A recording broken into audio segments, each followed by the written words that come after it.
बिस्मिल्लाहिर्रहमानिर्रहीम। बायोलॉजी हम start again कर रहे कार्बोहाइड्रेट के टॉपिक से। कार्बोहाइड्रेट्स को कैसे डिफ़ाइन करते हैं। वर्ड कार्बोहाइड्रेट एक ग्रीक वर्ड सैकरोन से डिराइव्ड है। सैकरोन ये एक ग्रीक वर्ड है, या से बना है सैकराइड। सैकराइड मीन्स शुगर, और यही से वर्ड कार्बोहाइड्रेट डिराइव्ड है। Saccharide means sugar. कार्बोहाइड्रेट्स को हम डिफ़ाइन कैसे करते हैं, ये वर्ड कैसे निकला कार्बोहाइड्रेट। तो first of all simple definition अक्सर ये बनती है कि carbohydrates are hydrates of carbon. Hydrates of carbon, देखिए जिस तरह से हम केमिस्ट्री में पढ़ते हैं कि कैल्शियम सल्फेट अगर इस तरह से लिखा हो, इसे हम कहते हैं calcium sulphate dihydrate. A substance that contains a particular number of water molecules as a part of its structure is hydrate। तो ये देखा गया कि अक्सर कार्बोहाइड्रेट्स में कार्बन के साथ जो हाइड्रोजन और ऑक्सीजन मौजूद थे उनके दरमियान वही रेशो थी जो कि वाटर में होती है, यानी 2:1 रेशो देखी गई अक्सर कार्बोहाइड्रेट्स में। बाद में ये देखा गया कि तमाम कार्बोहाइड्रेट्स पर ये पॉइंट अप्लाई नहीं होता। तो अक्सर कार्बोहाइड्रेट्स में कार्बन के साथ जो हाइड्रोजन और ऑक्सीजन मौजूद है उनके दरमियान वही रेशो है जो कि वाटर में मौजूद है। तो a particular number of carbon atoms and a particular number of hydrogen and oxygen atoms ये कार्बोहाइड्रेट्स में मौजूद होते हैं। कार्बोहाइड्रेट्स लिपिड्स के साथ कंबाइन होते हैं। जब ये लिपिड्स के साथ कंबाइन होते हैं ये बनाते हैं ग्लाइकोलिपिड्स। ग्लाइकोलिपिड्स, याद रखिए ग्लाइको का वर्ड हमेशा कार्बोहाइड्रेट के लिए यूज़ होता है। तो glycolipid means carbohydrate plus lipid. और जब कार्बोहाइड्रेट प्रोटीन के साथ कंबाइन होगा तो हम वर्ड यूज़ करेंगे glyco protein. Carbohydrate plus protein is glycoprotein. तो ग्लाइकोलिपिड्स के फॉर्म में और ग्लाइकोप्रोटीन्स के फॉर्म में कार्बोहाइड्रेट्स सेल मेम्ब्रेन्स में पाए जाते हैं और बहुत सारे स्ट्रक्चर्स ये बताते हैं। केमिकली हम कार्बोहाइड्रेट्स को कैसे डिफ़ाइन करते हैं। जो आज का हमारा एम्फेसिस है वो इस सेकंड डेफिनेशन पर है कि कार्बोहाइड्रेट्स आर पॉलीहाइड्रोक्सी एल्डिहाइड्स और कीटोन्स। मैंने 3 अलग कलर्स में 3 वर्ड्स लिखे हैं, हर एक अलग एक्सप्लेन होगा विद कंसेप्ट, तभी जाकर आप कार्बोहाइड्रेट्स की एक्चुअल डेफिनेशन समझ पाएंगे। तो carbohydrates are number 1 polyhydroxy. First of all हम देखते हैं व्हाट इज़ पॉलीहाइड्रोक्सी। देखिए ये है hydroxyl group, OH group, it is hydroxyl group. अगर ये एक से ज़्यादा हो तो पॉलीहाइड्रोक्सी हम कहेंगे एक से ज़्यादा। अब मैंने कुछ कार्बोहाइड्रेट्स बोर्ड पर मेंशन किए, आप देख ले सारे के सारे पॉलीहाइड्रोक्सी होंगे। 1 बाय 1 हम देखते हैं। पहले पॉलीहाइड्रोक्सी के लिए सिर्फ देखिए, इज इट पॉलीहाइड्रोक्सी? यस, ये कार्बोहाइड्रेट है। Is this polyhydroxy? Red colour में OH एक से ज़्यादा है, yes. Is it polyhydroxy? Yes, multiple है। दिस इज ग्लूकोज 1 2 3 4 5, बहुत सारे हाइड्रोक्साइल ग्रुप से पॉलीहाइड्रोक्सी। अगेन आगे हम चाहते जाएंगे तो सारे के सारे पॉलीहाइड्रोक्सी होंगे। तो हर कार्बोहाइड्रेट पॉलीहाइड्रोक्सी होता है। सेकेंड वर्ड की तरफ आते हैं। So carbohydrates are polyhydroxy aldehydes और ketones. So what is aldehyde, ये कंसेप्ट देखते हैं। देखिए ये carbon with double bond O, इसे कहते हैं carbonyl group. It is called carbonyl group. Second year chemistry में आप पढ़ेंगे। अगर ये कार्बोनाइल ग्रुप कार्बन नंबर 1 पर मौजूद हो, लाइक हेयर कार्बन 1 पर मौजूद है, तो हम इसे कहेंगे एल्डिहाइड। ये बन जाएगा एल्डिहाइड। और अगर ये कार्बोनाइल ग्रुप कार्बन 1 के अलावा किसी भी दूसरे कार्बन पर मौजूद हो, कार्बन 2 पर 3 पर किसी भी दूसरे कार्बन पर मौजूद हो, हम इसे कहते हैं कीटोन। ये क्या बन जाएगा? कीटोन बन जाएगा। अब हमने सबको देखना है कौन सा एल्डिहाइड है, कौन सा कीटोन है। इस थर्ड को देखते हैं। कार्बोनाइल ग्रुप कार्बन 1 पर है तो ये एल्डिहाइड होगा, एल्डिहाइड। इज इट एल्डिहाइड और ketone? Aldehyde. It is aldehyde, right. और लास्ट कार्बोनाइल ग्रुप कार्बन 2 पर है, it is ketone, it is ketone. अब वापस डेफिनेशन पर आते हैं। सो केमिकली हम कार्बोहाइड्रेट्स को कैसे डिफाइन करते हैं? कार्बोहाइड्रेट्स आर पॉलीहाइड्रोक्सी एल्डिहाइड्स और कीटोन्स। तो कार्बोहाइड्रेट्स में हमेशा OH होंगे, एक से ज़्यादा, हर कार्बन के पास OH होगा, मां सिवा एक कार्बन के जिसके साथ कार्बोनाइल ग्रुप अटैच होगा। और तमाम कार्बोहाइड्रेट्स या एल्डिहाइड के फॉर्म में होंगे या कीटोन्स के फॉर्म में होंगे। अब थर्ड डेफिनेशन, थर्ड, वो तमाम लार्ज एंड कॉम्प्लेक्स मॉलिक्यूल्स जो स्प्लिट होकर इस तरह के पॉलीहाइड्रोक्सी एल्डिहाइड्स और कीटोन्स रिलीज करते हैं, in large and complex molecules को भी हम कार्बोहाइड्रेट्स कहेंगे।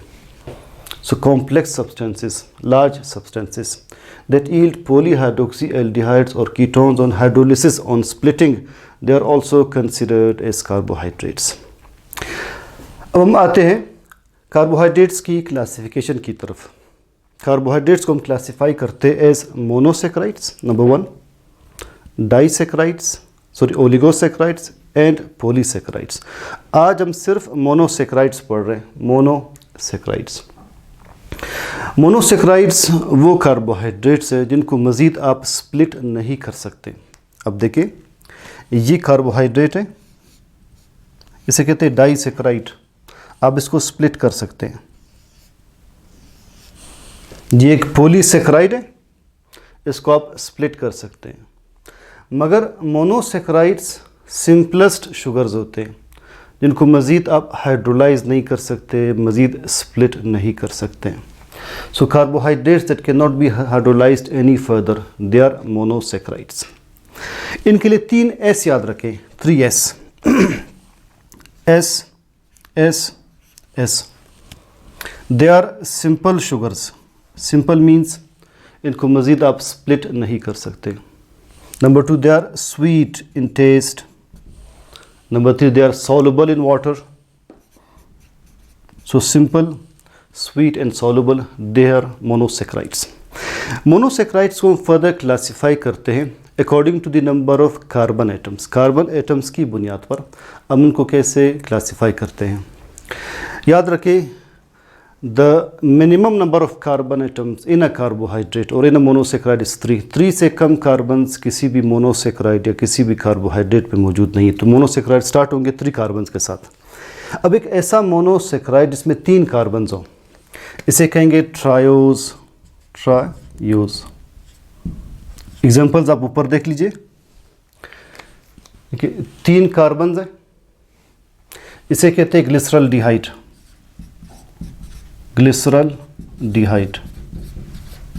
अगले में अगेन 3 कार्बन्स है, ट्रायोज होगा, इसे कहते हैं डाईहाइड्रोक्सी एसीटोन, डाईहाइड्रोक्सी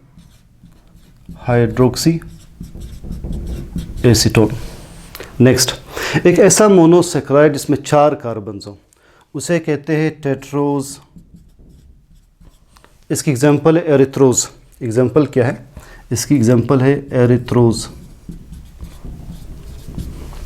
एक ऐसा कार्बोहाइड्रेट या मोनोसेक्राइड जिसे 5 कार्बन्स हो, उसे हम कहते हैं पेंटोज,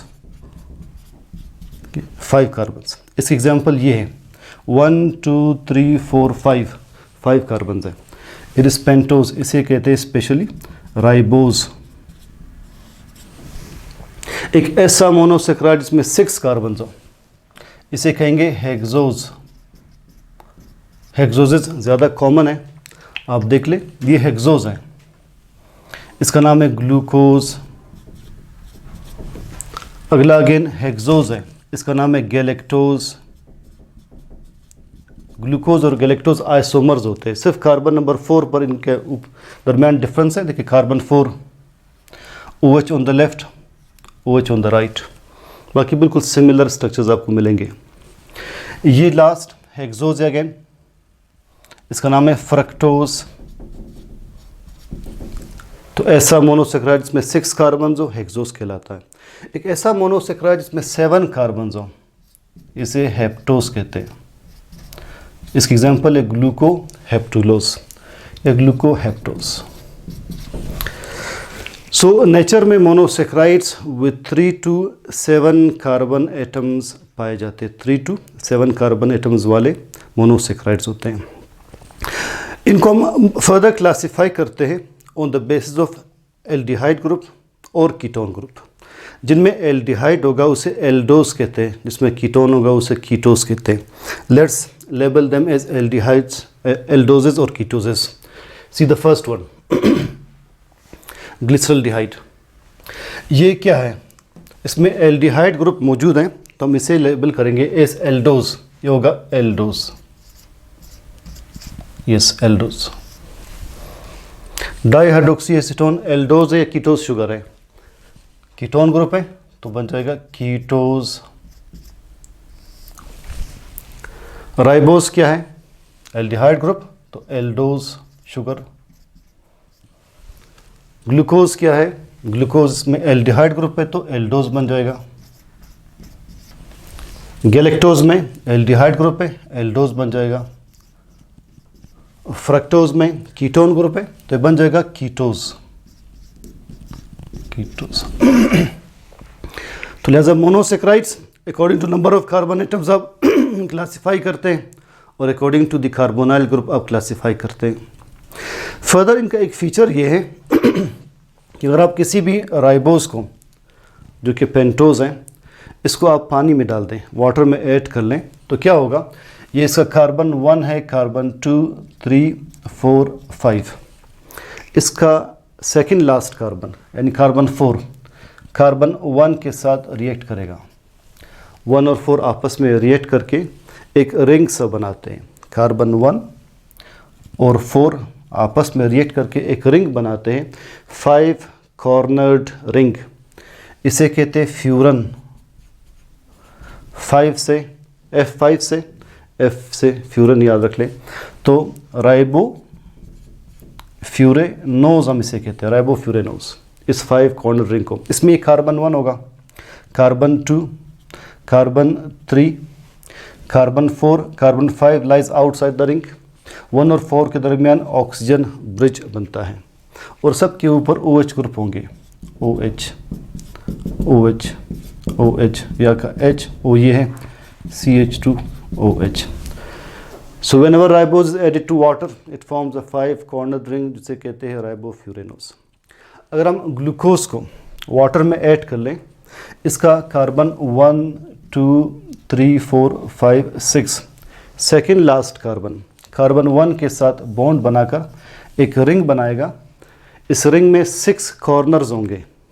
इस रिंग को कहते हैं ग्लूकोपायरेनोज, ग्लूकोपायरेनोज। कार्बन आइडेंटिफाई करते, कार्बन 1, 2, कार्बन 3, 4, 5, 6। तो 6th carbon lies outside the ring. So ribose forms ribofuranose, glucose forms glucopyranose when they are added in water. Last point, carbohydrates में ये जो मोनोसेक्राइड्स है ये फ्री स्टेट में भी हो सकते हैं, लाइक एज सच ग्लूकोज के फॉर्म में, फ्रक्टोज के फॉर्म में। ये कंबाइंड स्टेट में भी हो सकते हैं। फ्री स्टेट में ये फ्रूट्स में पाए जाते हैं। ह्यूमन ब्लड के अंदर 0.08% ग्लूकोज मौजूद है हमारे ब्लड शुगर में। इसी तरह से कंबाइंड स्टेट में ये स्टार्च, ग्लाइकोजन, काइटिन इन सब में पाए जाते हैं। तो यहाँ तक ये टॉपिक था मोनोसेक्राइड्स पार्ट ऑफ कार्बोहाइड्रेट्स का। अब मोनोसेक्राइड्स में मज़ीद हम नोमेनक्लेचर कैसे बनाते हैं, एल टाइप क्या है, डी टाइप क्या है, अल्फ़ा शुगर क्या है, बीटा शुगर क्या है, व्हाट आर स्टीरियो आइसोमर्स, ये हमारे नेक्स्ट लेक्चर का पार्ट होगा। सी द नेक्स्ट लेक्चर इंशाल्लाह। अल्लाह हाफिज़।